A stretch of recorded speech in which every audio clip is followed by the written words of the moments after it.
Bonjour, alors aujourd'hui on va traiter de la Guinée équatoriale et notre problématique tourne autour de notre problématique tout simplement est comment la famille Nguema a transformé la Guinée équatoriale en une dynastie familiale au cours d'un règne familial de 55 ans. Ici, cette petite vidéo est, comme son nom l'indique, elle est courte. On va essayer de comprendre la notion de népotisme et connaître les grandes lignes de l'histoire politique de la Guinée équatoriale post-indépendance. Alors, depuis que la Guinée équatoriale a obtenu son indépendance en octobre 1968, le peuple guinéen est habitué à ne voir que des visages familiers à la maison d'État, sans espoir de voir un jour un autre dirigeant en dehors de la famille Nguema. Le président le plus ancien du monde s'appelle Théodore Obiang Nguema Mba Sogo, a été au pouvoir pendant 45 ans après avoir pris le pouvoir à son oncle Francisco Macias Nguema en 1979.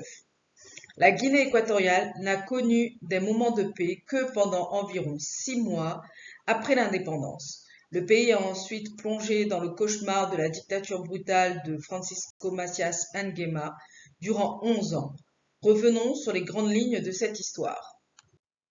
Alors, avant de revenir sur les grandes lignes de cette histoire, on va situer la Guinée équatoriale. La Guinée équatoriale est située en Afrique centrale. Elle est constituée d'une entité insulaire et d'une entité continentale bordée par le Cameroun et le Gabon.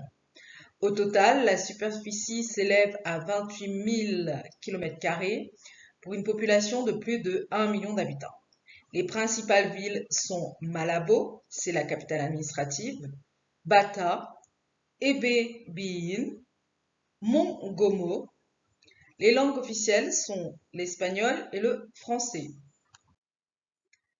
Les événements qui ont mené à l'indépendance de la Guinée équatoriale. Connue sous le nom de Guinée espagnole ou région équatoriale espagnole jusqu'en 1963, ce pays comprenait la province continentale de Rio Muni, la province insulaire de Bioko, anciennement connue sous le nom de Fernando Po, et d'autres îles plus petites du golfe de Guinée. Le Rio Muni continental est bordé par le Cameroun au nord et par le Gabon à l'est et au sud. L'île de Bioko est située à environ 200 km au nord du continent et abrite la capitale de la République de Guinée équatoriale, Malabo. Au moment de l'indépendance, la majorité des exportations de la Guinée équatoriale étaient dominées par le cacao, représentant environ 75% de la croissance du produit intérieur brut du pays, et près de 90% du cacao était cultivé à Bioko. L'Espagne a tardé à donner des signes d'octroi d'autonomie au pays. Ce n'est qu'à partir de 1967 que la passation du pouvoir aux Africains est accordée. Un référendum a été organisé. Les nationalistes qui ont présenté deux candidats populaires en compétition voulaient tous deux occuper le poste le plus élevé du pays. Ces deux candidats étaient Francisco Macias Nguema et son politique Anastasio Ndongo Miyón. Plus tard, ces deux hommes ont forgé une alliance politique qui a vu Francisco Macias Nguema comme premier président de la Guinée équatoriale post-indépendante et Anastasio Ndongo Miyón a accepté de devenir ministre des Affaires étrangères. Le pays a bénéficié d'une relative paix pendant environ 6 mois sous cette administration. L'ère chaotique de l'après-indépendance, la période des rêves ratés et des cauchemars. Environ 6 mois après l'indépendance, Anastasio Ndongo, alors qu'il voyageait depuis les États-Unis vers l'Espagne, envisage de renverser Francisco Macias Nguema en utilisant le soutien de Madrid et sa position de ministre des Affaires étrangères. Cette tentative de prise de pouvoir a été lancée le 5 mars 1969. Anastasio a mobilisé une section de mercenaires qui ont occupé le palais présidentiel. Mais cette tentative de prise de contrôle a été rapidement réprimée et Anastasio a été défenestré du palais par les forces fidèles à Macias Nguema. Il est décédé de ses blessures à l'hôpital. Après la tentative de prise de pouvoir militaire, Macias Nguema a expulsé tous les diplomates et la population française du pays et les conspirateurs présumés du coup d'État. En 1970, Macias Nguema a consolidé sa position en déclarant un État à parti unique. En 1972, Macias Nguema s'assure du poste de président à vie, commandant en chef de l'armée et grand maître de l'éducation, de la science et de la culture. Il confia à tous les membres de sa tribu le contrôle des institutions gouvernementales.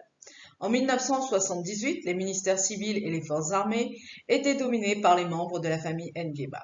Son cousin, Boniface Nguema Essono, a été nommé vice-président, un neveu occupait le poste de ministre des Finances, et surtout un autre neveu, le jeune Théodore Obiang Nguema Mbasogo, a été nommé commandant de la garde nationale. Il fut également gouverneur du riche Fernando Po, qui à l'époque avait été rebaptisé l'île de Nguema. Avec toutes les institutions de l'État entre ses mains, Macias Nguema a gouverné d'une main de fer son pays, ciblant les élites instruites qu'il soupçonnait d'être ses ennemis politiques. Macias a également interdit tous les journaux d'impression, fermé toutes les bibliothèques du pays après qu'une section de fonctionnaires ait rédigé en 1976 un document destiné au président pour réduire ses pouvoirs exécutifs. Et en réaction à cela, il a interdit le mot intellectuel. Il a ordonné à tous les dirigeants de l'Église de faire de lui le point de référence et le roi des miracles. À ce stade, l'économie était en déclin rapide après que le pays ait été isolé par ses partenaires commerciaux internationaux, après que Macias ait ordonné l'attaque de l'ambassade du Nigeria dans son pays en 1976. En 1978, Macias avait fini d'assassiner ses ennemis extérieurs et commençait maintenant à cibler son entourage, ce qui a fait sourciller le jeune neveu Obiang Mbasogo pour le renverser en 1979. Ce qui est petit n'est pas toujours beau. Obiang Nguema Mbasogo renforce la dynastie Nguema. Après avoir pris le pouvoir, le gouvernement militaire d'Obiang a normalisé ses relations avec l'Espagne, son ancienne colonie, et a tenté de rétablir d'autres relations d'amitié internationale. Cependant, le népotisme intérieur et l'isolement ont continué dans le pays. Les membres du clan ethnique Essangui contrôlant la plupart des entreprises gouvernementales 15 mois après la chute de Macias. La situation du pays n'avait pratiquement pas changé. Il y a eu des coups d'État en 1981, 82, 86. La tentative de coup d'État d'août 1988 a donné une chance à Théodore Obiang d'éliminer ses ennemis et une partie de l'armée qui s'était opposée à lui.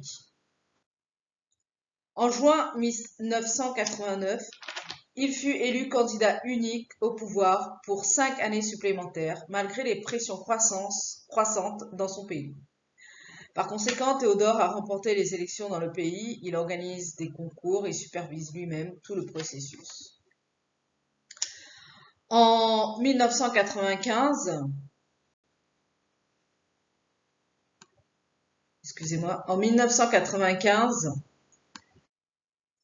la bonne fortune a frappé la Guinée lorsque des milliards de pétrole ont été découverts.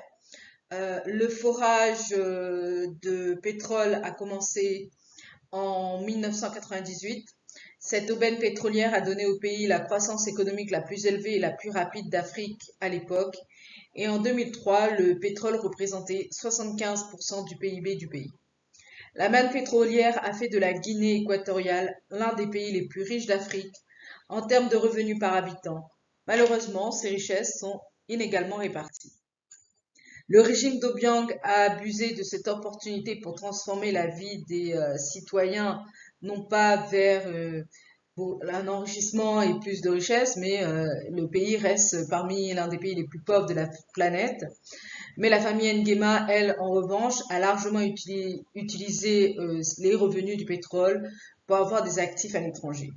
À plusieurs reprises, le premier fils Théodorin Nguema, le vice-président du pays qui était très pressenti pour remplacer son père, a été impliqué dans des affaires de corruption ou d'abus de pouvoir. Toute la dynastie Nguema a été impliquée dans plusieurs affaires de corruption et de blanchiment d'argent. À 80 ans, Théodore Obiang Nguema Mbasogo est réélu président de la République en obtenant 94% des voix des suffrages exprimés. C'était l'année dernière en 2022. Théodora reste malgré tout l'héritier présomptif au pouvoir, bien que ses frères Gabriel et Ruslan sont également des favoris pour les autres membres de la famille. Et il y a une certaine forme de division au sein de la famille. La famille du président est loin d'être unie. Des camps s'opposent, chacun espérant favoriser un fils du chef de l'État ou un autre.